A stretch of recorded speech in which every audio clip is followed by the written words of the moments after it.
अपने कर्म का हिसाब सबको अलग अलग तरह से चुकाना पड़ता है। एक स्त्री और बैल की अनोखी प्रेम कहानी। दोस्तों कहते हैं मनुष्य के कर्म ही उसका भविष्य तय करते हैं। जिस प्रकार बीज बोया जाता है उसी के अनुरूप वृक्ष फल देता है। ठीक उसी प्रकार हमारे विचार, हमारी प्रवृत्तियां और हमारे कार्य हमारे अगले जीवन की दिशा निर्धारित करते हैं। मनुष्य को जैसा शरीर प्राप्त होता है, जैसी बुद्धि मिलती है, जैसा परिवार, समाज, देश और परिस्थिति मिलती है, वह सब उसके पूर्व जन्मों के कर्मों का ही प्रतिबिंब होता है।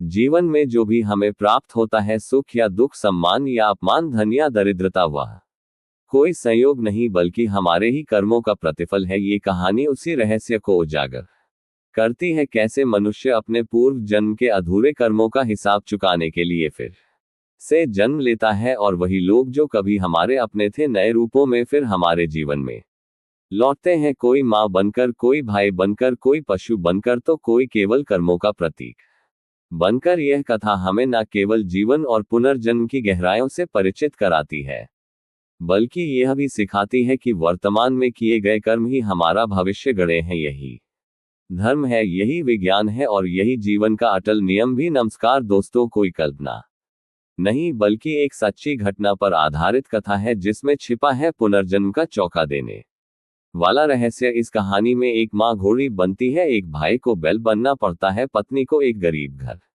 की नौकरानी बनना पड़ता है, और बहू जिसने पूरे जीवन सेवा की, अगले जन्म में एक ब्राह्मण कुल की तेजस्वी कन्या बनती है। दोस्तों, ये कहानी हमें ये सोचने पर मजबूर कर देती है कि क्या हमारे आज के कर्म ही हमारे कल का भाग्य तय करते हैं। तो चलिए जानते हैं कर्म, पुनर्जन्म और भाग्य के इस चक्र को। कहानी को अंत तक जरूर सुनिए, क्योंकि हर मोड़ पर छिपा है एक नया रहस्य, एक नई सीख। ये कहानी उत्तर प्रदेश के एक छोटे से गांव की है। उसी गांव में एक परिवार रहता था, जिसकी मुखिया थी गौरी देवी।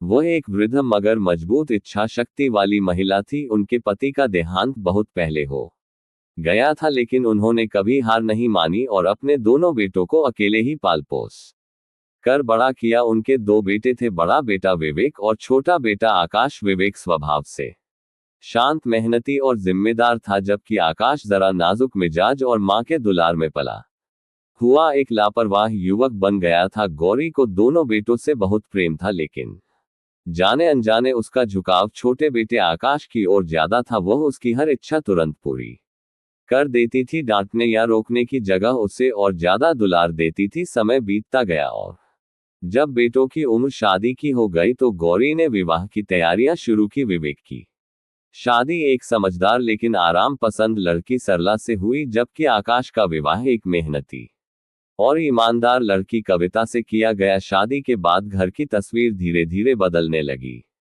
विवेक दिन रात खेतों में मेहनत करता, धूप बारिश की परवाह किए बिना खेत जोतता, फसल काटता और घर की सारी जिम्मेदार को निभाता। वह परिवार का वास्तविक सहारा बन गया था। आकाश, जो पहले ही मां के लाड़ में बिगड़ चुका था, अब शादी के बाद भी कोई काम नहीं करता। वह दिन भर घर में बैठा रहता या गांव में घूमता फिरता, और जब कोई कुछ कहता तो मुस्कुरा कर बोलता, मेरी माँ मुझे बहुत प्यार करती है, वो मुझे काम करने ही नहीं देती। जब मेरे भाई की कमाई से घर चल ही रहा है, तो मैं क्यों परेशान हूँ। सरला की पत्नी अपने पति की मेहनत तो देखती थी, लेकिन खुद किसी भी घरेलू जिम्मेदारी में दिलचस्पी नहीं लेती थी। वह आराम से जीने की आदी थी और अधिकतर समय खुद को सबसे ऊपर समझते हुए बर्ताव करती। इसके विपरीत कविता, आकाश की पत्नी, बहुत मेहनती और समझदार थी। वह सुबह जल्दी उठती, घर का हर कोना साफ करती, सास गौरी की सेवा करती और यहाँ तक कि अपनी जेठानी सरला का भी पूरा ध्यान रखती थी। वह किसी काम को छोटा नहीं समझती थी और हमेशा पूरे मन से घर के लिए कुछ ना कुछ करती रहती थी। लेकिन दुख की बात यह थी कि सास गौरी का व्यवहार कविता के प्रति हमेशा रूखा रहता। वह आए दिन उसे ताने देती, तू क्या बोलेगी, तेरा पति तो कमाता ही नहीं, तेरी कोई औकात नहीं इस घर में बोलने की। जबकि वह खुद देखती थी कि कविता दिन रात बिना थके काम करती है, फिर भी कभी उसे स्नेह नहीं देती। वही सरला, जो खुद कोई काम नहीं करती थी, कविता का अपमान करने से भी नहीं चूकती थी। उसकी नजरों में कविता सिर्फ एक काम करने वाली औरत थी, जिसकी बातों की कोई अहमियत नहीं थी। विवेक की मेहनत पर ही पूरा घर चल रहा था। लेकिन आकाश को आज तक कोई जिम्मेदारी नहीं सौंपी गई थी। कविता ने कई बार अपने पति को समझाने की कोशिश की, आकाश ये घर कोई एक आदमी की जिम्मेदारी नहीं है, हमें भी कुछ करना चाहिए, कम से कम माँ की उम्र हो रही है, उनका साथ तो दो। लेकिन आकाश हंसकर टाल देता, कविता तू नहीं समझेगी, मेरी माँ मुझे बहुत चाहती है, वह चाहती है कि मैं आराम से रहूं और फिर भाई कमा ही रहे हैं, तू क्यों इतना सोचती है। कविता एक धार्मिक और कर्म में विश्वास रखने वाली स्त्री थी। वह जानती थी कि जीवन में कुछ भी स्थायी नहीं होता और हर कर्म का हिसाब ईश्वर के दरबार में एक दिन जरूर होता है। वह आकाश को बार बार समझाती, जीवन में कर्म ही सबसे बड़ा धर्म है। माँ का प्यार बहुत अच्छा है, लेकिन जब ईश्वर के सामने खड़े होंगे तब वहां माँ का कोई पक्ष नहीं चलेगा, वहां सिर्फ हमारे कर्मों का हिसाब होगा। जो आज तुम टाल रहे हो उसका परिणाम भविष्य में भुगतना पड़ेगा। लेकिन आकाश इन बातों को हल्के में लेता रहा। वह ना तो अपने जीवन को गंभीरता से लेता था और ना ही भविष्य की परवाह करता था। उसका सारा ध्यान केवल आराम, आलस्य और माँ के स्नेह में ही डूबा रहता था। समय का पहिया धीरे धीरे आगे बढ़ता गया। खेतों की हरियाली, आंगन की चहल पहल और घर के रिश्तों में अब बदलाव आने लगा था। गौरी अब पहले जैसी तेजरार और सशक्त नहीं रही थी। उम्र का असर उसके चेहरे पर साफ झलक लगा था। बाल सफेद हो चुके थे, आंखों की रोशनी कम हो चली थी और कमर झुकने लगी थी, पर फिर भी उसका मम आकाश के लिए वैसा ही बना रहा, अंधा, असीम और दुर्बल बनाने वाला। उसने आकाश को इतना लाड़ दिया, इतना स्नेह दिया कि वह धीरे धीरे नशे का आदी बन गया। अब वह पूरे दिन बेकार बैठा रहता, गांव में इधर उधर घूमता और शराब पीकर लड़खड़ा हुआ घर लौटता, कभी खेत की ओर मुंह तक नहीं करता। कविता, उसकी पत्नी, रोज ये सब देखती और भीतर ही भीतर टूटती। उसे दुख होता, लेकिन वह कुछ कर नहीं सकती थी। वह जानती थी कि यह वही पति है जिसे माँ ने इतना सिर चढ़ा दिया कि आज वह खुद की जिम्मेदारी से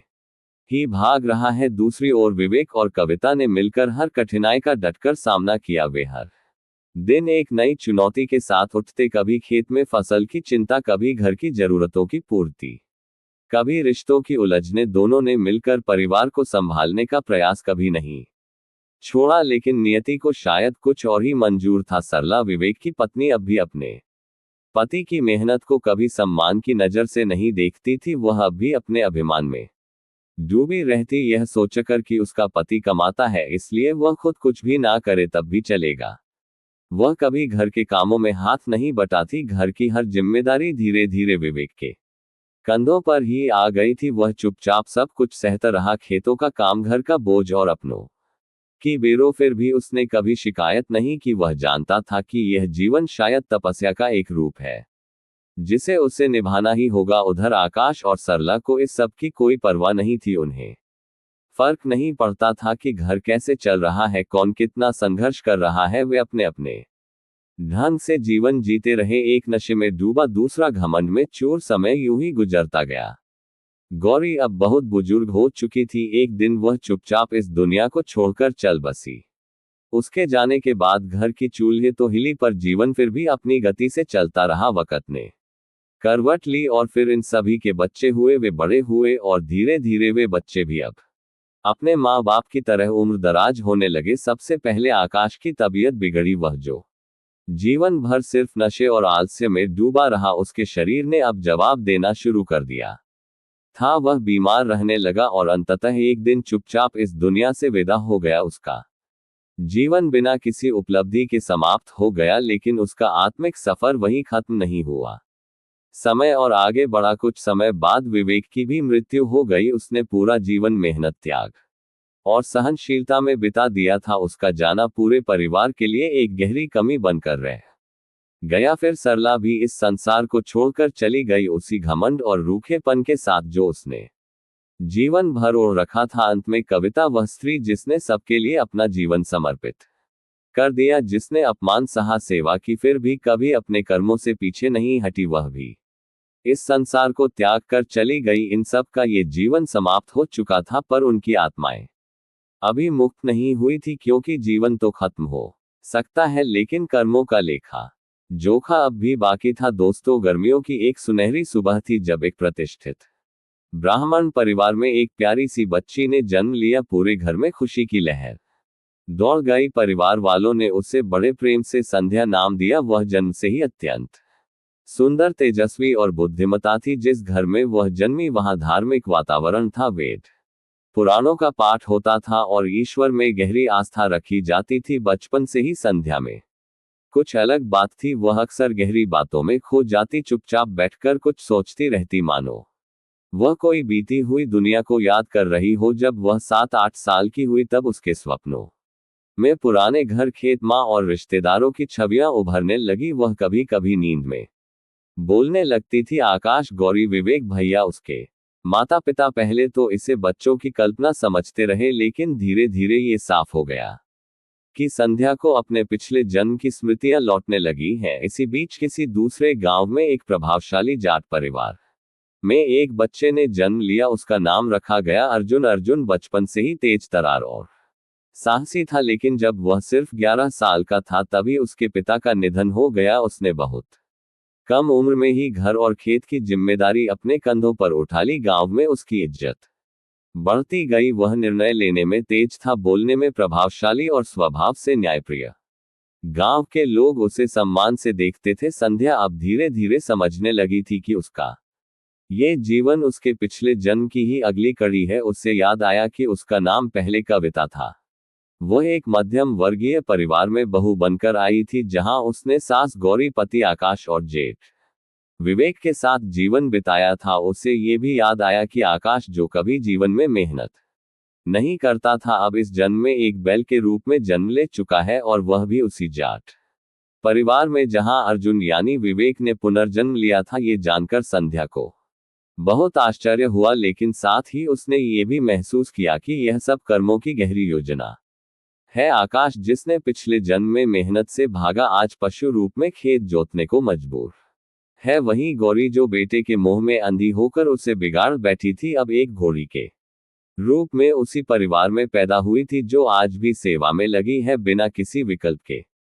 संध्या की समझ धीरे धीरे परिपक्व होती जा रही थी। उसने देखा कि अर्जुन यानी उसका जेठ अब एक प्रतिष्ठित और जिम्मेदार इंसान बन चुका है। गांव में उसकी इज्जत बढ़ती जा रही थी। वहीं संध्या खुद भी एक समृद्ध और समझदार ब्राह्मण परिवार में सम्मानित जीवन जी रही थी। कुछ समय बाद सरला, जो पिछले जन्म में विवेक की पत्नी थी, अब एक गरीब परिवार में जन्मी थी। वह अब चौधरी यानी अर्जुन के घर में एक नौकरानी के रूप में रोटियां सेकने का काम कर रही थी। कभी जो खुद को सबसे ऊपर समझती थी, आज दूसरों के तले जीवन जी रही थी। संध्या ये सब देखकर चकित रह गई। उसने पूरी तरह समझ लिया था कि यह संसार कर्मों के आधार पर चलता है। हर एक व्यक्ति को अपने किए का फल अवश्य मिलता है, चाहे वह कितना ही छिपे या किसी और रूप में जन्म ले। समय बीतता गया, संध्या बड़ी होती गई, उसकी बुद्धि, समझ और आत्मज्ञान और गहरा गए। वहीं अर्जुन भी अब एक प्रभावशाली और मजबूत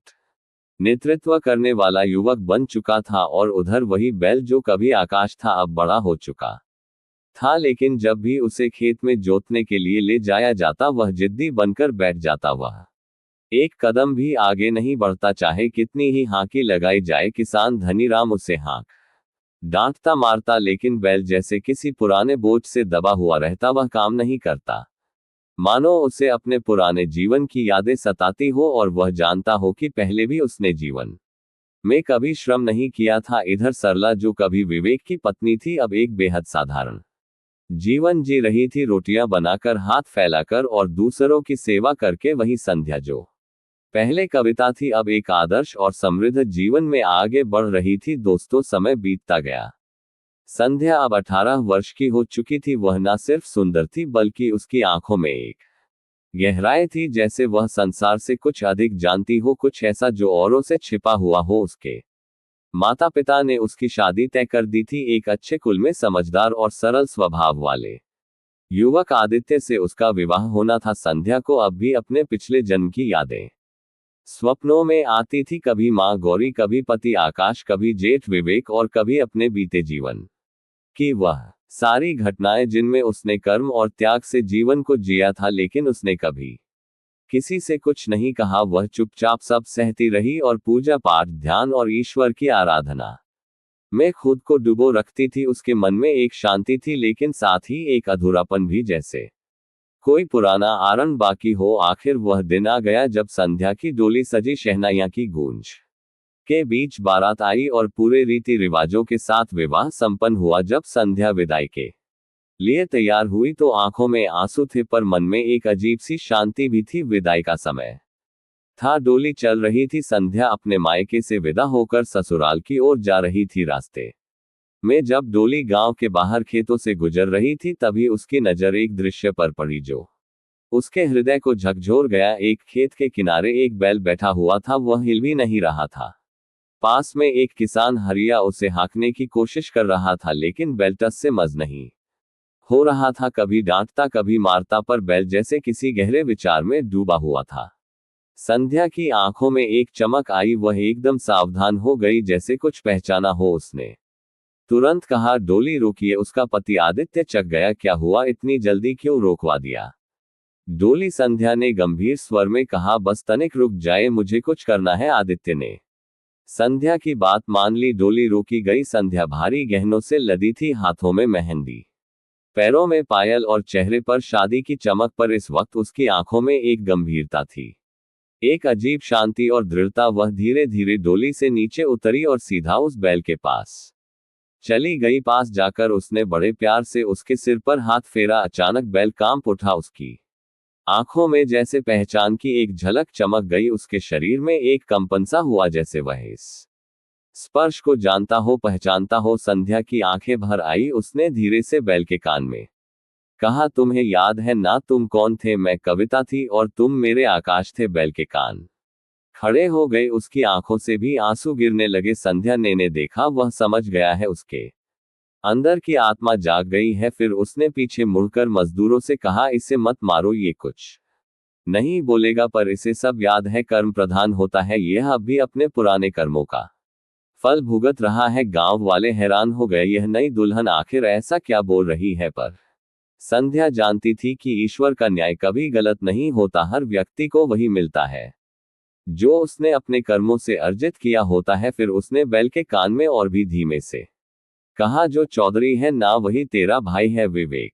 तूने पिछले जन्म में उसका खाकर जीवन काटा, अगर इस जन्म में भी तू कुछ नहीं करेगा तो जाने और कितने जन्मों तक यूं ही पिटता रहेगा, यूं ही काम करता रहेगा। बैल के कान फिर से खड़े हो गए। जो अब तक जिद्दी बनकर खेत में पड़ा रहता था, वह अच्छा खड़ा हो गया, जैसे किसी ने उसकी आत्मा को जगा दिया हो। संध्या ने एक बार फिर कहा, जितना हो सके इस जन्म में ही अपना कर्म पूरा कर ले, वरना अगला जन्म फिर और कठिन होगा। बैल एक झटके में दौड़ पड़ा। हरिया मजदूर जो उसे पीट रहा था, पीछे छूट गया। बैल ने पूरी ताकत से खेत जोतना शुरू कर दिया, जैसे उसे नया जीवन मिल गया हो। संध्या ये सब देखकर मुस्कुराई। उसने अपने आंसू पोंछ और चुपचाप डोली में लौट आई। उसका पति आदित्य अब भी उलझन में था।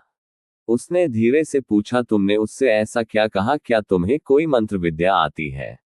संध्या ने हल्की मुस्कान के साथ उत्तर दिया, नहीं, मैंने कुछ भी ऐसा नहीं कहा। वह जानती थी यह पुनर्जन्म और कर्म की बात है, जिसे समझने वाला ही समझ सकता है, बाकियों के लिए तो ये सब एक रहस्य ही रहेगा। दोस्तों, इधर अर्जुन अपने घोड़ी पर होकर खेत की ओर बड़े चले आ रहे थे। वे गांव के प्रतिष्ठित व्यक्ति थे, जिन्हें हर जरूरी मसले पर बुलाया जाता था। 3 महीने से वह खुद देख रहे थे कि उनके घर का बैल, जो बहुत समय से खेत जोतने से इनकार कर रहा था, किसी भी कीमत पर एक कदम नहीं चलता था। कई मजदूरों ने कोशिश की, डॉक्टरों को भी दिखाया गया, लेकिन वह जैसे अपनी ही दुनिया में गुम था। लेकिन आज अचानक उसने पूरा खेत जोत दिया था, और वह भी इतनी मेहनत से, जैसे उसकी आत्मा बदल गई हो। अर्जुन हैरान रह गए। उन्होंने खेत में काम कर रहे धनीराम से पूछा, ये क्या हुआ धनीराम, तूने इसे क्या खिला दिया कि आज यह ऐसे चल पड़ा? धनीराम ने हाथ जोड़ते हुए कहा, मालिक, मैंने इसे कुछ नहीं खिलाया, बस आज एक नई दुल्हन आई थी, उसने इसके कान में कुछ कहा, जैसे कोई मंत्र पड़ा हो। उसके बाद से यह बैल ऐसा काम कर रहा है जैसे नया जन्म ले लिया हो। अर्जुन ये सुनकर चौंक गए। मंत्र, दुल्हन, ये सब क्या चल रहा है? अचानक उनके मन में मंत्र विद्या के प्रति उत्सुकता जागी। वह सोचने लगे, अगर यह विद्या मुझे भी आ जाए तो कितने काम की बात होगी। फिर उन्होंने बिना देर किए घोड़ी को तेज भगाया और उस बारात की दिशा में चल पड़े, जहां से वह दुल्हन आई थी उन दिनों। यात्रा करना आसान नहीं था, लोग पैदल चलते या बैलगाड़ियों में, लेकिन अर्जुन के पास घोड़ी थी जिस पर सवार होकर वह तेजी से बारात तक पहुंच गए। बारात रुकी हुई थी और दूल्हा आदित्य दुल्हन संध्या के साथ गांव की सीमा पर था। अर्जुन वहां पहुंचे और आदित्य से कहा, भाई मुझे तुम्हारी डोली में बैठी दुल्हन से कुछ जरूरी बात करनी है।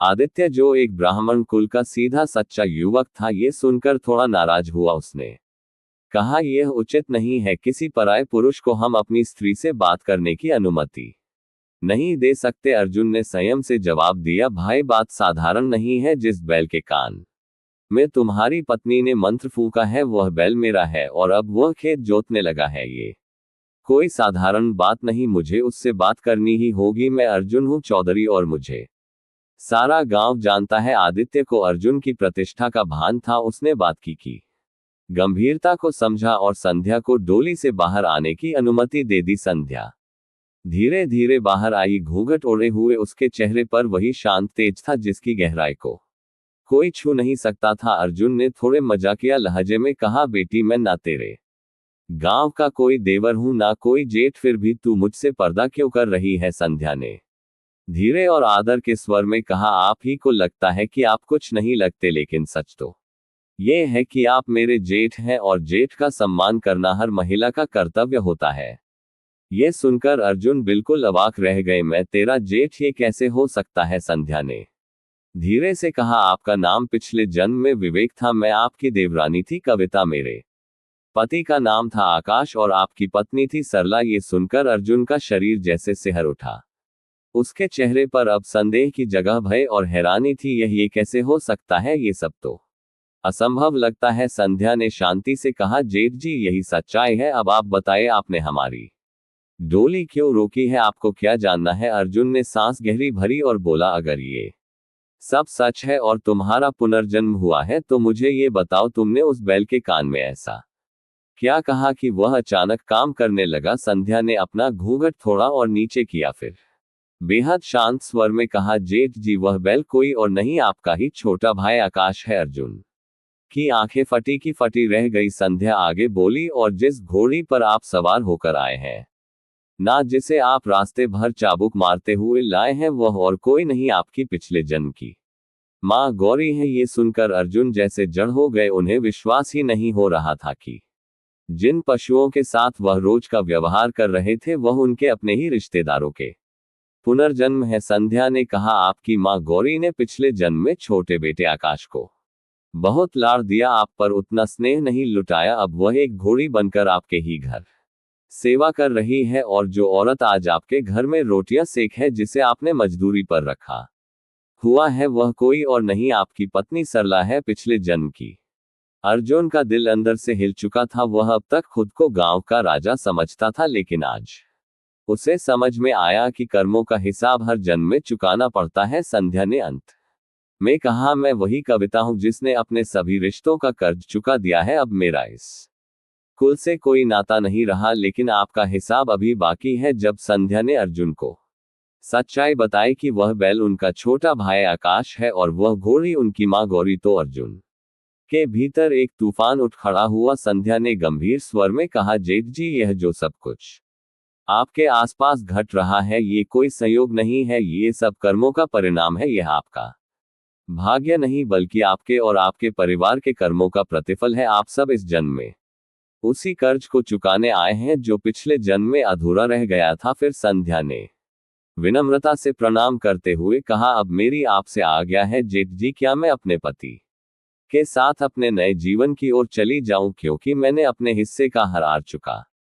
दिया है। अब मेरा इस कुल से कोई बकाया नहीं बचा है। अर्जुन ने चुपचाप सिर झुका लिया। वह अब सब कुछ समझ चुके थे, ये कि संध्या कोई साधारण स्त्री नहीं थी, बल्कि वह तो वह आत्मा थी जिसने पिछले जन्म में सेवा, सहनशीलता और प्रेम से सारे संबंधों का धर्म निभाया था। उसके जाने के बाद अर्जुन देर तक स्तब्ध खड़े रहे। फिर उन्होंने एक गंभीर संकल्प लिया। अब उन्होंने तय किया कि वह घोड़ी पर कभी नहीं बैठेंगे। जिस मां ने पिछले जन्म में उसे जन्म दिया, उसकी सेवा के लिए वह अब उस घोड़ी को पैदल साथ लेकर चले गए, जैसे कोई संतान अपनी मां को मंदिर तक ले जाती है। उन्होंने बैल यानी अपने भाई के पुनर्जन्म को भी अब समझ लिया था। अब वह उसे केवल एक पशु नहीं बल्कि छोटे भाई की आत्मा मानकर देखने लगे थे। उसकी देखभाल के लिए विशेष प्रबंध किया, खाने का ख्याल, इलाज और उसे प्यार से काम सिखाना। अब अर्जुन पूरी तरह बदल चुके थे। उन्होंने अपने पूरे जीवन को ही एक नई दिशा दे दी थी। अब वह ना तो घमंड करते थे, ना किसी से कठोर व्यवहार। घोड़ी और बैल की सेवा को ही उन्होंने अपना धर्म मान लिया था। और जहां कभी उनकी पत्नी सरला, जो अब एक गरीब घर की नौकरानी बन चुकी थी, को वे सिर्फ काम वाली मानते थे, अब वे उसे भी पिछले जन्म की अपनी पत्नी के रूप में देखने लगे। उससे बात करते, उसके हाल पूछते और आदर से पेश आने लगे। उधर संध्या, यानी वही कविता जिसने अपने कर्मों से जन्म मरण के चक्र को समझ लिया था, अब अपने सुखी और समृद्ध जीवन में लौट गई। उसका घर संपन्न था, पति आदित्य स्नेही था और धीरे धीरे उसके कई संतानें भी हुई। उसने एक शांत, गहन और आध्यात्मिक जीवन अपनाया। उसे अपने सपनों में अब भी पूर्व जन्म के दृश्य दिखते, लेकिन अब वह केवल मुस्कुराकर उन्हें प्रणाम कर देती थी। कुछ समय बाद संध्या एक बार फिर भव्य डोली में बैठकर अर्जुन के घर आई। वह सज धज कर नहीं बल्कि ज्ञान और करुणा के भाव में आई थी। उसने अर्जुन से कहा, तुम इनकी जिंदगी को यूं ही व्यर्थ क्यों कर रहे हो? यदि इस जन्म में इनका कर्ज नहीं चुकाया गया तो अगले जन्म में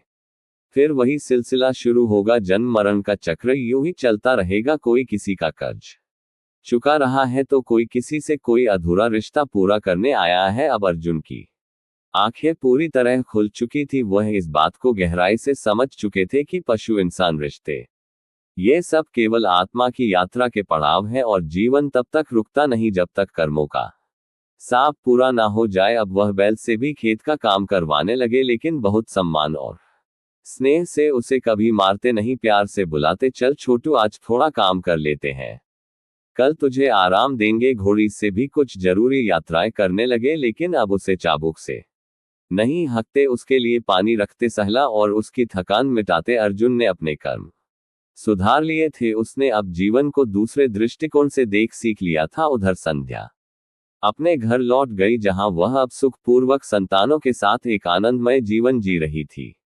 उसे पता था कि उसका कर्ज चुक चुका है और अब उसका जीवन केवल शांति और सेवा के लिए है। इस कहानी से हमें ये शिक्षा मिलती है कि कर्म का चक्र कभी नहीं रुकता। जो कर्ज हमने किसी पर लिया है, वह चाहे प्रेम का हो, उपेक्षा का हो या सेवा का, हमें उसे किसी ना किसी रूप में चुकाना ही होगा। हमारे कर्म ही तय करते हैं कि हमें कैसा शरीर मिलेगा, कैसे माता पिता मिलेंगे, कैसा जीवन और कैसी मृत्यु। इसीलिए सोच समझकर, विवेक से और सच्चाई के साथ कर्म करें, क्योंकि जो हम आज बोएंगे वही हमें कल काटना पड़ेगा। दोस्तों, आपको ये कहानी कैसी लगी हमें कमेंट करके जरूर बताएं। अगर कहानी पसंद आई हो तो इसे लाइक करें, अपने दोस्तों और परिवार के साथ शेयर करें और हमारे चैनल को सब्सक्राइब करना ना भूलें। जय श्री कृष्णा।